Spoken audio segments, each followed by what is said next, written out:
Welcome to the Book of Flinn. I am your Captain Vinzer. Happy Father's Day to all you out there in the galaxy. Mine was very nice and quiet, though I at least got to roast my stepson in front of his friends the other day, as I was walking home from the store and saw him fucking around in the middle of a busy road. The double-edged sword of having a Gen Xer as a step-parent. We won't freak out too bad if we see you foolishly endangering your life, but we will say something clever and scathing to call you out. I joke, but the parent in me was ready to go full fucking Batman if he had actually been in danger. I've spent much of the last few days making plans and schemes for Halcon. What I need to build, what I need to draw, what needs to be ordered and squared away, and I'm finding having a deadline for an event again is getting the badly needed motivation going. So helmets are getting built, some new art prints are in the works, and if I don't burn out, even a con release for a Clan Flinn Mandalorian comic I'm planning in keeping with the whole theme. October will get here faster than I think, so it's time to buckle down now. If you're planning on a cosplay that involves any real work at all, do the same. The best time to start was yesterday, but the second best time to start is today. They say success is often a result of being prepared and just a little bit lucky, so I'm going to keep that in mind as I give everything my best effort. It's going to be fun, and I'm all paid up for my spot, so it's loud 80s rock and helmet bits everywhere in the lab for a while, and that's pretty much my happy place. Okay, the Kenobi finale looms coming out tomorrow, so it's time for Reigna and I to analyze Part 5 and how our theories are holding up and our guesses for the last episode. To the crew lounge we go.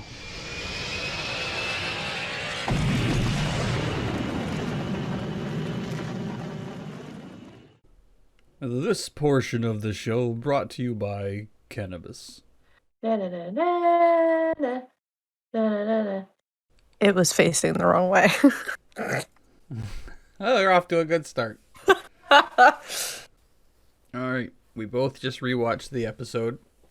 Part 5, Kenobi.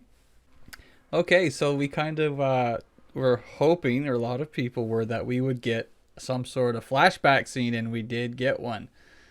And it paralleled through the entire episode. So now that we got it, what do we think of it? Did we need it? Did the fans like it? What did we think about seeing Anakin again?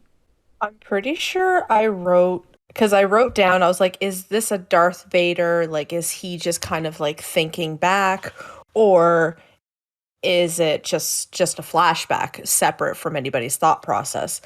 And I was like, nope, it's just everybody giving us everything that the prequels never ever gave us. Yeah, even the little snippets of dialogue we got were good. Like Anakin he talked like a normal guy. He's like, that's why you're gonna lose. Like it rang, I don't know, more genuine, I guess. Because as Harrison Ford said at George Lucas's American Film Institute or whatever award about the dialogue in Star Wars, you can type this shit, but you can't say it. George Lucas dialogue, man, terrible. The germs of the idea is fantastic, and look at all it's given us, but don't let him write dialogue. No, because he'll write it like Shakespeare. But anyway, yeah, I thought the little look we got at this snippet of the Clone Wars time period was cool. It worked for me personally. I liked it. I know the internet's been having a few funny memes about Hayden looking like he's in senior year of high school, because obviously he's older and he's supposed to be a lot younger in that, so of course they're having their jokes there. But I liked it. The fight scene was really good too, very very visceral, and showed Anakin's sort of anger and need to win. It gave us more insight into Darth Vader's thought process, and you're actually, now that you're knowing Anakin, they're really working on connecting the two. Because I know I said it before, I was having a hard time thinking them as the same person. They've always been very separate in my head. But in this here, it's kind of bringing the two of them and actually intertwining them so that you can understand that they are one person. Yeah, this show's doing a good job of connecting Anakin to Vader. I like the fight scene intertwining through this episode. I mean, it felt like a little bit of fan service, but it worked with the story, and it showed, like, the big thing I took away from this, as we'll get to in a bit, is that it's really hard to trick Anakin / Vader once, but you are not gonna fucking trick him twice. Unless you're Kenobi. As the duel and Well, that's yeah. You got to do a new trick, but yeah, Anakin obviously has learned some of his lessons very well, and it shows in this episode. I thought of it as a chess match. It literally displayed their fighting styles, the way they approach, how they think, all their strategies and everything, and it literally mirrored one of their training sessions. Kenobi saying at one point, Anakin, he doesn't say Anakin, but he says like Vader will attack soon. He doesn't have the patience for a siege. I thought that's a great insight to how well he doesn't know him. Yeah. And they do it throughout all of this. Like I point out when they just know, like they know the next part of it. I really like Darth Vader in this episode, in that, well, a bunch of reasons we're gonna get to, but we're used to seeing Vader, give orders and kill officers for failing and stuff, but we have precious little footage or live action stuff of Vader being on the ground with the stormtroopers going into a battle situation. I mean, like we kind of, battle Hoth, he walks in after it's over, but like I know they all stand back and let him do his thing, but I don't know. I guess my point is it's just cool to see Vader on the ground with troops doing Empire-y type shit. Putting some of the some backbone into this legend of this guy that kind of looks cool, but we don't see him get to do that much cool stuff. Well, when you think about it, he's older and quite badly damaged. So 10 years into the future. So that's why he seems more of like a authority figure, but you don't really see that in the original trilogy. But in this, you definitely understand why everybody doesn't even question him when he gets older. That's it. You just nailed it right there. Like we go into Star Wars Episode 4, Vader's pre-set up to be a badass, just the way he looks and his explosive start and everything. But yeah, it's like now we're seeing the shit that made him the legend amongst the Imperials. Like I saw him fucking lift a guy up with his mind and kill him and deflect laser bolts. So yeah, we're getting the background of badassery now. We get to see Jabim, and we get to see Haja, because he's wanted by the Empire. And even in this like desperate refugee situation, he's like good business opportunity. He's like fucking Quark from Star Trek or something. Tala goes and greets Ned. When she gets back, she actually goes up and she's like talking to him and stuff. And I was just like, they actually have quite a friendship. I did a quick look at the Aurebesh names on the wall and checked the internet for Easter eggs and stuff, and apparently none of the names on the wall in the path are any major shocking characters, but they are a whole bunch of characters that have existed in Star Wars lore in different places and stuff. So there is some thought going into these Easter egg names on the wall. I was looking for some sort of foreshadowing plot shocker, but not. It's pretty minor characters there. And then Kenobi sees the box of lightsabers from people that have come through. So, of course, everyone wants to know, oh, my God, whose lightsabers are those? Again, they weren't anybody from the movie major. And, in fact, they are all the lightsaber types you can get in the video game Jedi Fallen Order. Well, I guess they're like live props because you can assemble your own lightsaber, and that is the main character. So the main character in that being Cal Kestis, they're like, oh, like technically these are all Cal Kestis's lightsabers, but only in a fun non-canon kind of way. So I guess they had the props laying around. But it looked like he recognized one of them. It felt like he did, just the way, like, I bet you in story-wise, Kenobi recognizes every one of those sabers. He probably knew who owned every one of them in story, but yeah. Because I feel like it was attached to the quote that he said when he was looking at the wall. The light will fade, but it is never forgotten. So I don't know if that's like a popular Jedi psalm. Read the Book of Windu, 416. God, I will not go off on a Monty Python bit here. We'll oh be my here gosh, all day. you could actually have a Book of Luke. Book of Luke. The Book of Han is just a Bible with a whiskey flask in it. Yeah, it's just really thick, full of like absolute rantings just to hold the shot glass. The Book of Lando, it's how to cheat at Sabak and get away with it. That impression veered a little into George Takei there. Full House. Oh my. So All Kenobi right, we're fucking around. I'm fucking around. so Kenobi is choosing to help Broken get everybody off of there. So I feel like he's starting to embrace the old Jedi way of helping people and not turning away, because he would have completely turned away even 2 episodes ago. Yeah. And you'll notice after he looks at the lightsabers, he finds an old Jedi robe, and he does not put it on right away, but he is showing to be wearing it later on. So I think you're right that he's making a conscious choice to walk that path again. The path. Oh, I get it. Haha. We go to Vader and he's like, it's not them we need to break. So that's setting up the whole, this is going to be a cat and mouse between the two of them. Meanwhile, we have a problem only a child can solve. We have to get into a crawl space to undo Lola's sabotage, get the doors open. I mean, I know the Star Wars is a big galaxy. I don't know what planet they're. Well, they're on Jabim, right? I know what the planet on, Yeah. but I don't know what the deal is with whoever built that little starport. Or it could have been like Ugnaughts, right? They could get in there no problem. So I'm showing off my tall human privilege here. I'm like, why would they build it so that only a kid could fit in it? But anyway, it's Star Wars. Because, I mean, if you think about it, the little things on Tatooine, they can get into small spaces. The Jawas, you're right. Yeah. Jawas, That's what I'm yeah, saying. Yeah, they're like small and stuff. yeah, that's what I mean. Like maybe the starport wasn't built by or for humans. But anyway, Leia's the only one who can get in there, but she takes charge immediately. She's like, I'm gonna need a ladder. Get her a ladder. And the look on her face when Kenobi is like, you trust me? I trust her. If she says she can do it, I believe she can do it. And the look on her face was like, Just as she turns away from Kenobi, she gives a little smirk too. so we have so we have what feels like is about to be a really inspirational speech from Kenobi's part right before everything goes. And it's like, the Empire will attack soon. They're better equipped. They're better trained. And I'm like, you call this a pep talk? You're all going to die. Thanks, Kenobi. So, and then he goes, but he's being that leader again. It's showing that he's embracing that again.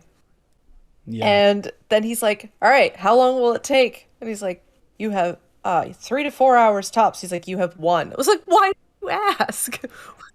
Yeah, he could have said anything. He's like, I need it now. You've got 30 minutes. Wait, Roken says, I need it now. You've got it now. 45 minutes. Exactly. So the plan is basically defend it until they can get them out. So I don't understand the trade route, because this really just seems like a big hole in the ceiling that nobody's taking advantage of. You know what? The first thing I thought of when they eventually do get those doors open is like, I hope there's not a TIE bomber just sitting there. They just one shot and everyone's dead. Right? Like, I mean, plot-wise, like, maybe they didn't know about the back door or whatever. It seems silly to me. It was just another one of those plot things we got to go along with, I guess. well, I mean, why didn't the Star Destroyer just drop a bomb on this open cavern full of everybody? Yeah, I mean, if Vader didn't want Kenobi so much, that's probably exactly what they would have done. True. He didn't want him to escape. But yeah, it just seems like a really big, like, Pantheon-style skylight. Just, I don't know. Why doesn't Reva just use her lightsaber from the get? I'm still really confused about a lot with Reva. I mean, we definitely get some blanks filled in here. She arrives, but she's really aggressive in this. And, you know, I'm not on her. I was kind of low-key rooting for it. I'm not now because of the aggression in this episode. And she commanded the troops and people died. These refugees got shot, you know, like innocent people got killed now because of Reva, and now I am no longer on her side at all. She is blinded by her anger and her hatred, because she, as we come to learn, she's not on Vader's side, whatever, but but she's not on anybody's side. No, like, she's just like, she's mad. She's super broken. But having said that, I'm not on her side anymore. But I think Reva right now, with her backstory and not knowing what's going to come next for her, she is definitely the most interesting and compelling Star Wars character that's been in anything for a while. Like, I don't really like her right now, but that's it's a compliment in a way because she's killing the character. Moses Ingram's killing this character. I love that. But it's like I'm super interested to find out what Reva's gonna do next. And that's, I mean, it's great character writing. This is a really cool character. So I called her the chaotic element because she always does. Kenobi can't predict her. See, Kenobi and Anakin, they can see each other coming from a mile away, and they know how they're going to deke. She is the unknown factor in this, so she is a lot of the reason why this is interesting, because we know these characters. We don't know her, and she's making a lot of weird decisions. Yeah. Very accurate, dead on. So we've got Leia going out there to out-hack Lola. And then we've got Tala's backstory. And honestly, as soon as she started saying this backstory, I was just like, we're not going to have her in any more episodes, are we? Oh yeah, it's like, oh no, you're gonna Yeah, I was die. like, I know we need that inspirational story, but can't it come from someone else? We need Tala.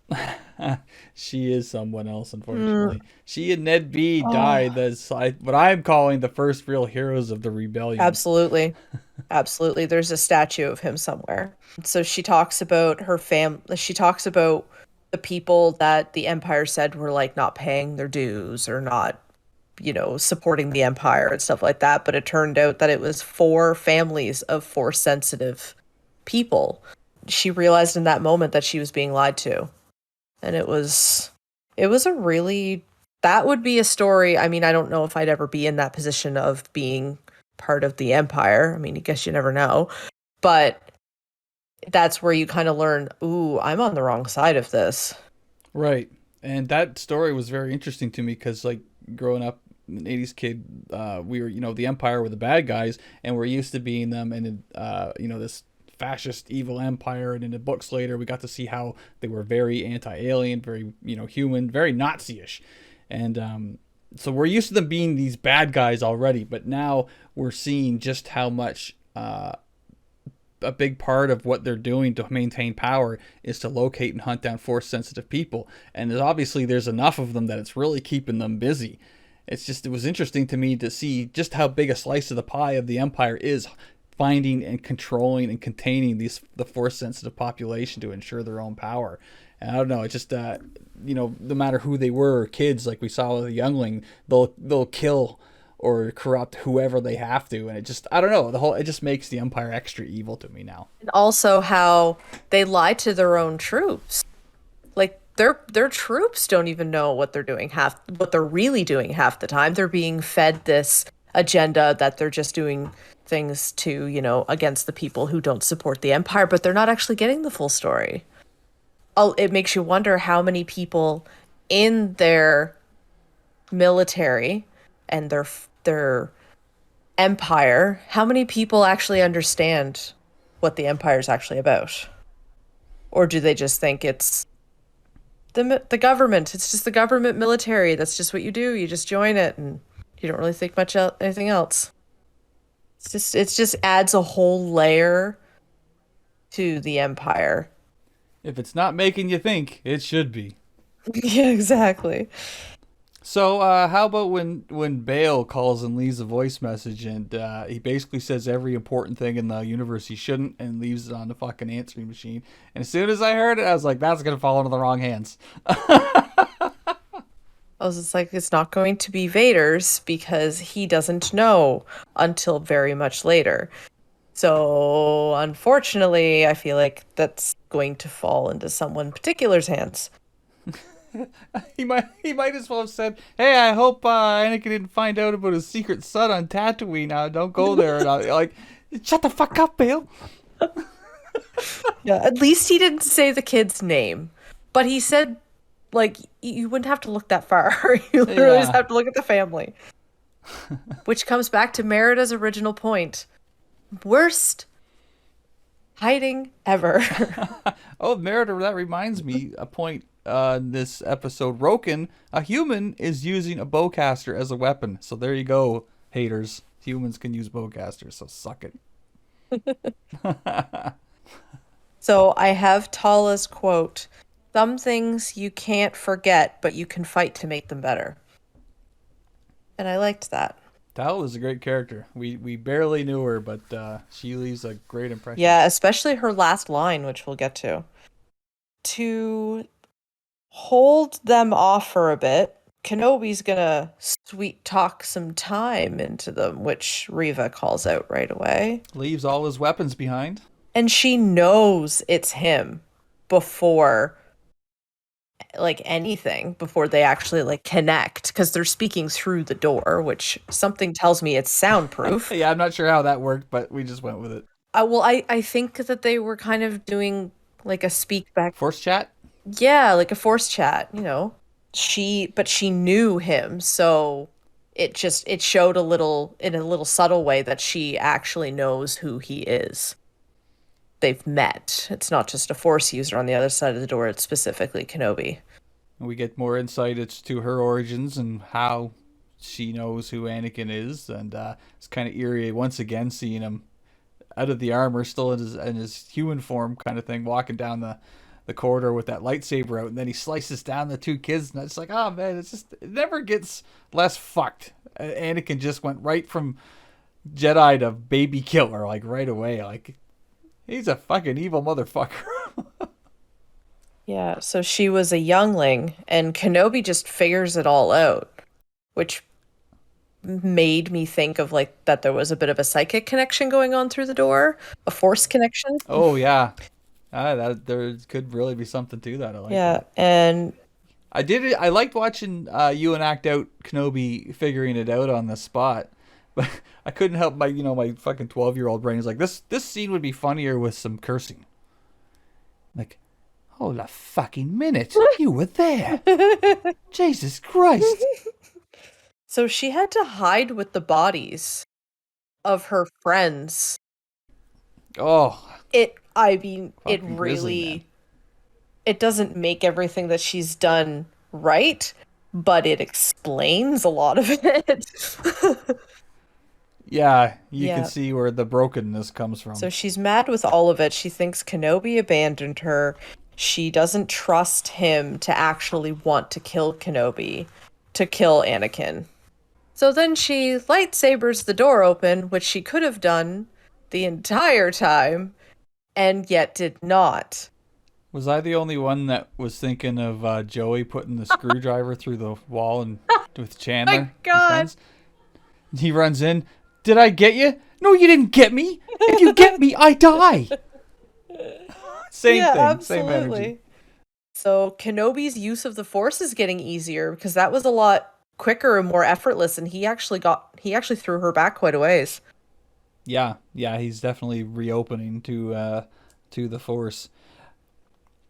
I enjoyed the when he gets to the conclusion about Reva's backstory here, and he's like, "You're hunting him," So a lot of your theories have just slipped into place. Yeah, except she doesn't want to get back to the Jedi. She just wants everything Right. dead. That's the only part that I did not get right.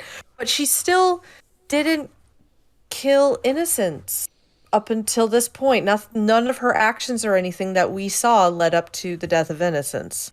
Up until this point, absolutely. Yeah. But it's all different now. Like I said, she was ordering those guys in, and they were killing refugees running for their lives. So Reva's totally, she's the bad guy now.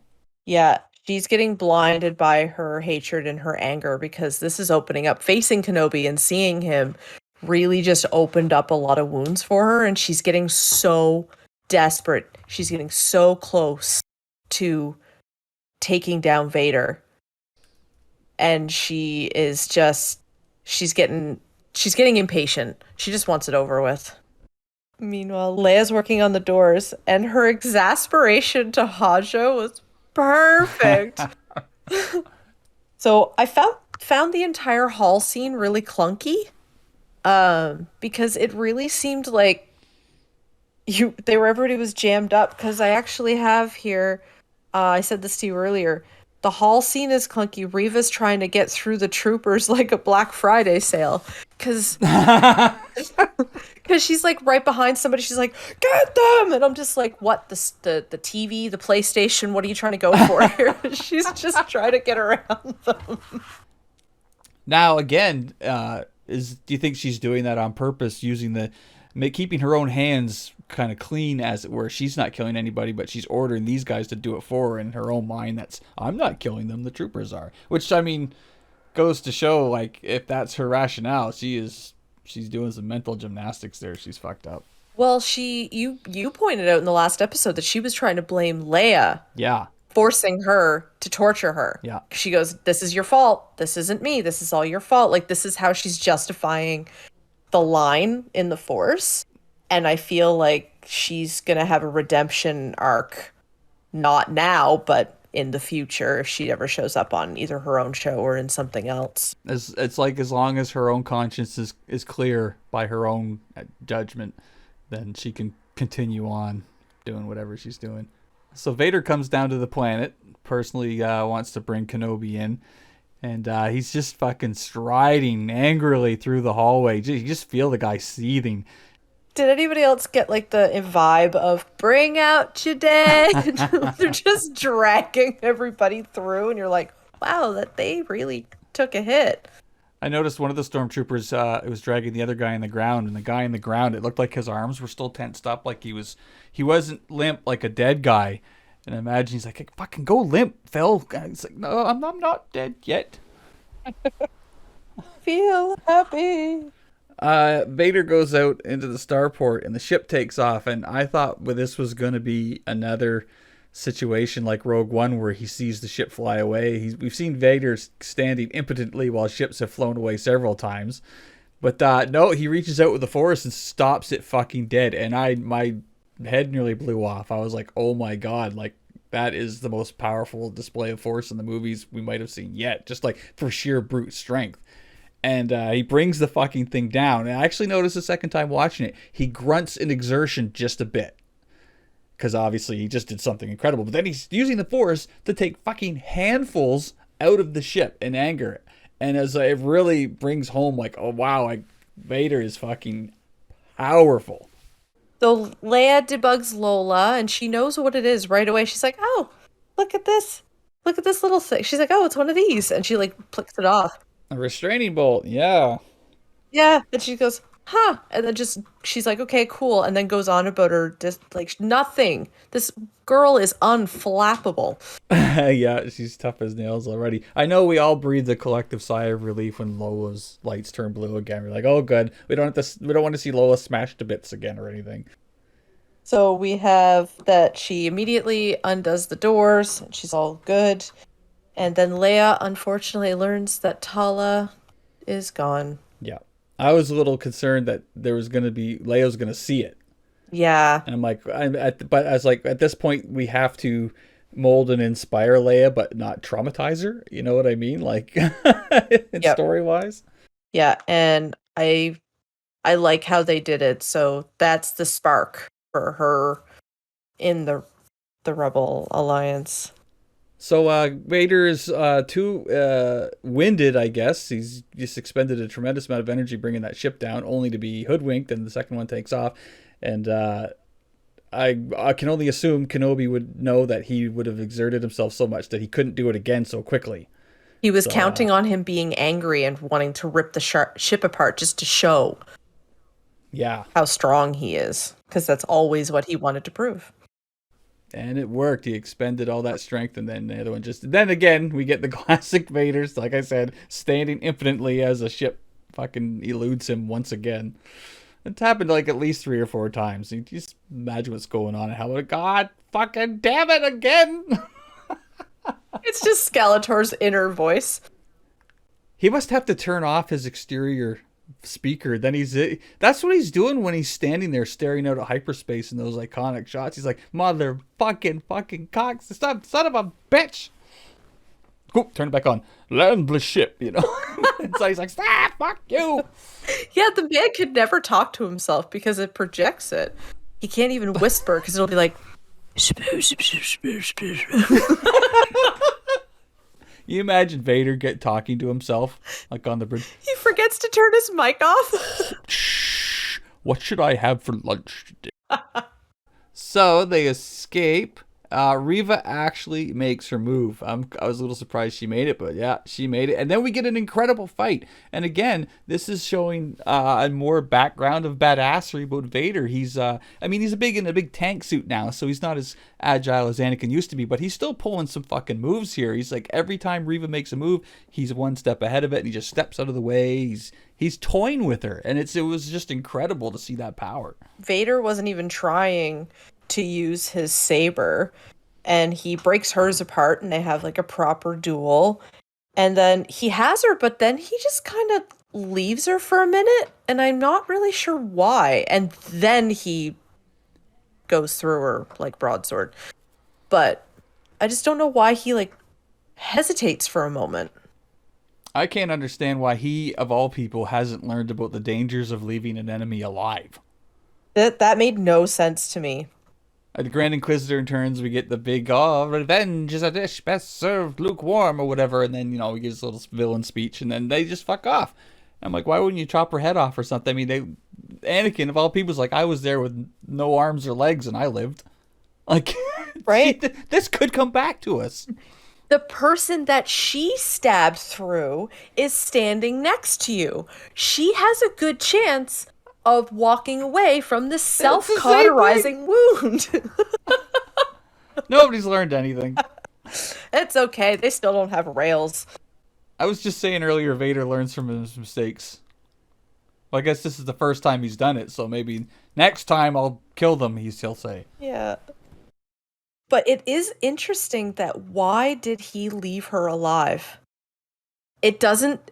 I don't know. It seems a little weird to be an oversight. Like, are they showing that he's that pompous that he thinks that really did the trick, Mr. No Arms, No Legs, or is he leaving her alive for a reason? Or is this moment's hesitation a tiny glimmer of what's left of Anakin that Luke sees and kindles later? Like, later, Vader.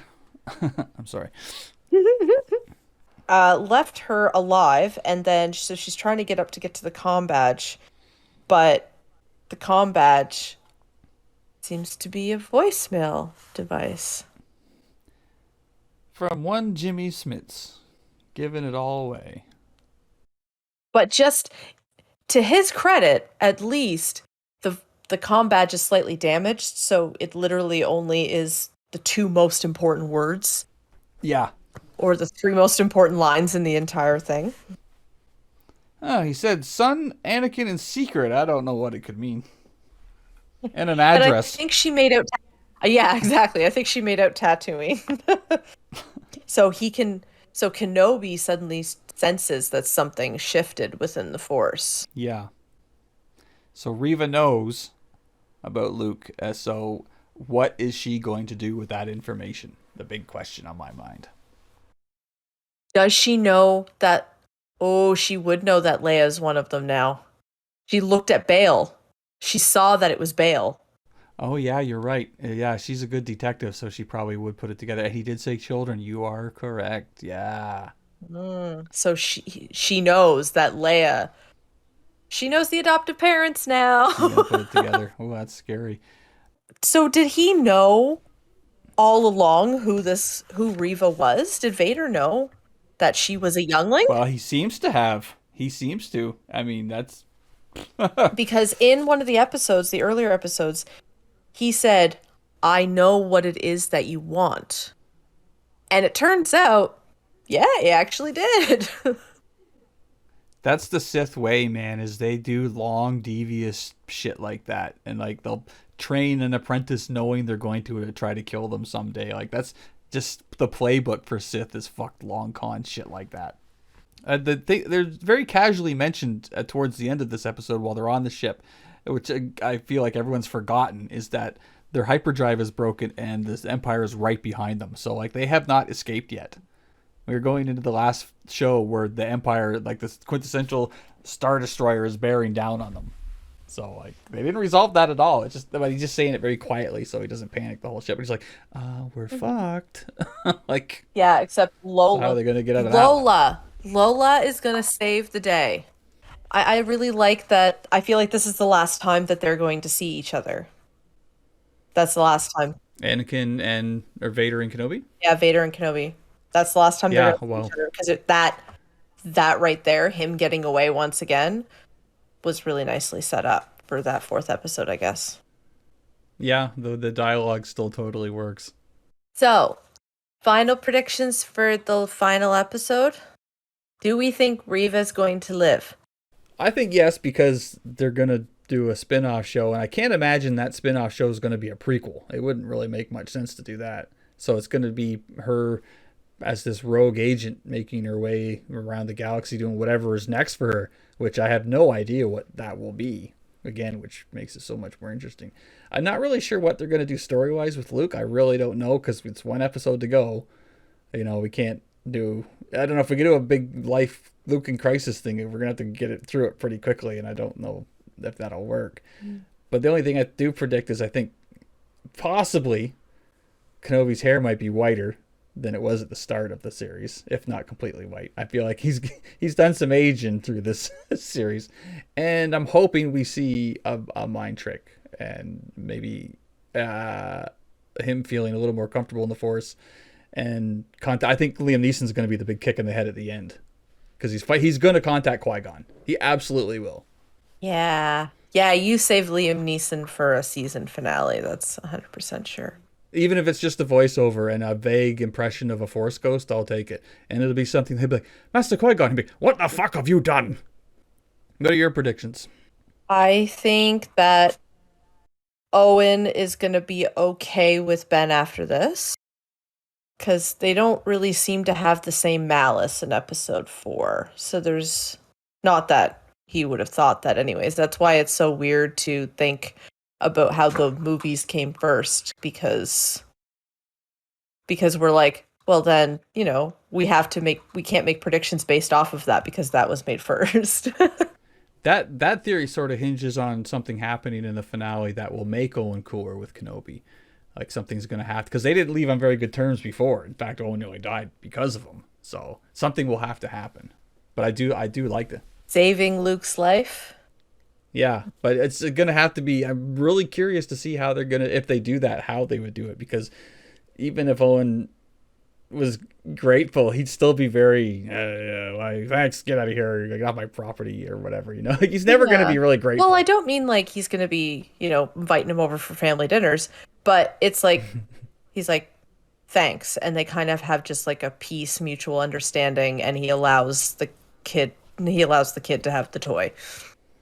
Oh, yeah, I think you're right on that one. He's going to have that speeder toy by the end of the series. I think that the hyperdrive thing's going to be solved in the first 5 minutes. I think that's just going to be, it's like one of those things that leaves as a cliffhanger, but then gets resolved really quickly on the other side of the cliffhanger. So I feel like that's going to be, because there's too much story to tell to drag that out very much. Yeah, I think you're right. So I think that they're going to have either a Ned B70 instead of Ned B69. There was never a Ned B69. You made that up. It's in my notes, therefore it's official.